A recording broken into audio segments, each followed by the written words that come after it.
ನಮಸ್ಕಾರ. ನೋಡಿ, ನಿಮ್ಮ ಒಂದು ದೇವ್ರ ಮನೆಯಲ್ಲಿ ಮನೆಯಲ್ಲಿ ದೇವ್ರ ಮನೆ ಇರುತ್ತೆ ನೋಡಿ. ದೇವ್ರ ಮನೆ ಒಳಗಡೆ ಮತ್ತು ನಿಮ್ಮ ವ್ಯಾಪಾರ ಮಾಡ್ತಿರ್ತೀರಲ್ಲ, ಬಿಸ್ನೆಸ್ಸು ವ್ಯಾಪಾರ ಮಾಡುವ ಸ್ಥಳದಲ್ಲಿ ಆ, ಅಲ್ಲಿ ನೀವೇನು ಮಾಡ್ತೀರ ಗೊತ್ತಾ? ಚಿಕ್ಕದು ಒಂದು ತಾಮ್ರದ ತಟ್ಟೆ ತಗೊಳ್ಳಿ. ಚಿಕ್ಕದು ಪ್ಲೇಟು, ತಾಮ್ರದ ತಟ್ಟೆ ಚಿಕ್ಕದು ಪ್ಲೇಟ್ ತಗೊಳ್ಳಿ. ಅದ್ರ ಮೇಲೆ ಈ ರೀತಿ ಕಲ್ಲುಪ್ಪು ಹಾಕ್ಬಿಡಿ. ಕಲ್ಲುಪ್ಪು ಹಾಕ್ಬಿಟ್ಟು ಅದ್ರ ಮೇಲೆ ಈ ರೀತಿ ಕಾಯಿನ್ಸುಗಳು, 1 ರೂಪಾಯಿ, 2 ರೂಪಾಯಿ, 5 ರೂಪಾಯಿ, 10 ರೂಪಾಯಿ, 20 ರೂಪಾಯಿ ಕಾಯಿನ್ಸುಗಳು ಯಾವ್ಯಾವ ಬರ್ತೋ ಕಾಯಿನ್ಸುಗಳೆಲ್ಲ ಇಟ್ಬಿಟ್ಟು ನೀವು ಇದನ್ನು ನಿಮ್ಮ ದೇವ್ರ ಮನೆಯಲ್ಲಿ ತಾಮ್ರದ ತಟ್ಟೆ ಒಳಗಡೆ ಕಲ್ಲುಪ್ಪು ಈ ರೀತಿ 1 ರೂಪಾಯಿ, 2 ರೂಪಾಯಿ, 5 ರೂಪಾಯಿ, 10 ರೂಪಾಯಿ, 20 ರೂಪಾಯಿ ಕಾಯಿನ್ಸು ಇಟ್ಬಿಟ್ಟು ಇದ್ರ ಮೇಲೆ ಒಂದು ಸ್ವಲ್ಪ ಅರಿಶಿನ ಪುಡಿ ಹಾಕ್ಬಿಟ್ಟು ನಿಮ್ಮ ದೇವ್ರ ಮನೆಯಲ್ಲಿ ತಾಮ್ರದ ತಟ್ಟೆಯಲ್ಲಿ ಇಟ್ಬಿಟ್ಟು, ಮತ್ತು ವ್ಯಾಪಾರ ಮಾಡುವ ಸ್ಥಳದಲ್ಲಿ ತಾಮ್ರದ ತಟ್ಟೆಯಲ್ಲಿ ಇಟ್ಟುಬಿಟ್ಟು ನೀವು ಇದನ್ನು ಪೂಜೆ ಮಾಡ್ತಾ ಬನ್ನಿ. ಜೊತೆಗೆ ಈ ಒಂದು ಮಂತ್ರನ ಅನ್ಲಿಮಿಟೆಡ್ ಪಠಣೆ ಮಾಡಿ.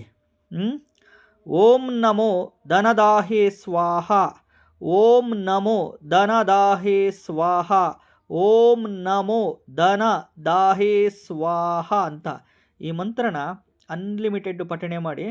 ಇದನ್ನು ಯಾವ ದಿನ ಮಾಡ್ತೀರಾ ನೀವು ಅಂತಂದರೆ, ಈ ವರಮಹಾಲಕ್ಷ್ಮಿ ಹಬ್ಬ ಬರುತ್ತೆ ನೋಡಿ, ಅವತ್ತಿನ ದಿನದಿಂದ ಸ್ಟಾರ್ಟ್ ಮಾಡಿ. ವರಮಹಾಲಕ್ಷ್ಮಿ ಹಬ್ಬ ಮುಂದಿನ ತಿಂಗಳು 21ನೇ ತಾರೀಕು ಶುಕ್ರವಾರ ಬರುತ್ತೆ. ಅವತ್ತಿನ ದಿನ ಸ್ಟಾರ್ಟ್ ಮಾಡಿ. ಪ್ರತಿದಿನ ನಿಮ್ಮ ದೇವ್ರ ಮನೆಯಲ್ಲಿ ಪೂಜೆ ಮಾಡ್ತಿರ್ತೀರಲ್ಲ, ಈ ಉಪ್ಪು ದುಡ್ಡಿಗೂ ಅರಿಶಿನ ಪುಡಿಗೂ ಪೂಜೆ ಮಾಡಿ.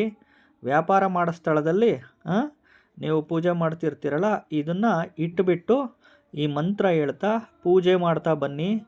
ಖಂಡಿತವಾಗ್ಲೂ ಹೇಳ್ತಿದ್ದೀನಲ್ಲ, ದುಡ್ಡಿನ ವಿಚಾರದಲ್ಲಿ ನಿಮಗೆ ಮನೆ ಒಳಗಡೆ ಪ್ಲಸ್ ವ್ಯಾಪಾರ ಮಾಡುವ ಸ್ಥಳದಲ್ಲಿ ಭಾಳ ಬದಲಾವಣೆಗಳು ನೀವೇ ನೋಡ್ತೀರಾ ಖಂಡಿತವಾಗ್ಲೂ. ಇದನ್ನು ವರಮಹಾಲಕ್ಷ್ಮಿ ಹಬ್ಬ ಬರುತ್ತಲ್ಲ ಮುಂದಿನ ತಿಂಗಳು ಆಗಸ್ಟ್ 21ಕ್ಕೆ ಸ್ಟಾರ್ಟ್ ಮಾಡಿ. ಈ ವರ್ಷಕ್ಕೆ ಒಂದು ಬಾರಿ ಇದನ್ನು ಈ ಕಲ್ಲುಪ್ಪು ದುಡ್ಡು ಅರಿಶಿನ ಪುಡಿ ಹಾಕಿಟ್ಟಿರ್ತೀರಲ್ಲ ದೇವ್ರ ಮನೆಯಲ್ಲಿ ವ್ಯಾಪಾರ ಮಾಡೋ ಸ್ಥಳದಲ್ಲಿ ಇಟ್ಟು ಪೂಜೆ ಮಾಡ್ತಿರ್ತೀರಲ್ಲ, ಈ ಮಂತ್ರ ಹೇಳಿ ವರ್ಷಕ್ಕೊಂದು ದಿವಸ ಮುಂದಿನ ವರ್ಷ ಸೇಮ್ ವರಮಹಾಲಕ್ಷ್ಮಿ ಹಬ್ಬದ ದಿನ ಇದನ್ನು ತಗೊಂಡು ನೀವು ಎಲ್ಲಾದರೂ ಹರಿಯೋ ನೀರಿಗೆ ಬಿಟ್ಬಿಡಿ. ಅಥವಾ ಅರಳಿ ಮರದ ಬುಡಕ್ಕೆ ಹಾಕಿ, ಅಥವಾ ತೆಂಗಿನ ಮರದ ಬುಡಕ್ಕೆ ಹಾಕಿ, ಅಥವಾ ಹರಿಯೋ ನೀರಿಗೆ ಬಿಟ್ಬಿಡಿ ಇದನ್ನು. ಮತ್ತೆ ಮುಂದಿನ ವರ್ಷ ವರಮಹಾಲಕ್ಷ್ಮಿ ಹಬ್ಬದ ದಿನ ಸೇಮ್ ಪ್ರೊಸೀಜರ್ ಮಾಡ್ತಾ ಬನ್ನಿ. ನೋಡಿ, ವರ್ಷದಲ್ಲಿ ಒಂದು ದಿನ ಈ ರೀತಿ ವರಮಹಾಲಕ್ಷ್ಮಿ ಹಬ್ಬದ ದಿನ ಮಾಡ್ತೀರಾ. ಬದಲಾವಣೆಗಳು, ದುಡ್ಡಿನ ಬದಲಾವಣೆಗಳು, ಹಣಕಾಸಿನ ಬದಲಾವಣೆಗಳು, ಸಾಲಬಾಧೆ ಬದಲಾವಣೆಗಳು ಖಂಡಿತವಾಗ್ಲೂ ನೀವು ನೋಡ್ತಾ ಹೋಗ್ತೀರಾ ಖಂಡಿತವಾಗ್ಲೂ. ಚಾನಲ್ನ ಹೊಸ್ದಾಗಿ ನೋಡ್ತಾ ಇದ್ದವರು ಚಾನಲ್ನ ಸಬ್ಸ್ಕ್ರೈಬ್ ಮಾಡ್ಕೊಳ್ಳಿ. ವಿಡಿಯೋ ಇಷ್ಟ ಆದರೆ ಲೈಕ್ ಮಾಡಿ, ಐಪ್ ಬಟನ್ ಇರುತ್ತೆ ಪ್ರೆಸ್ ಮಾಡಿ. ನಮಸ್ಕಾರ.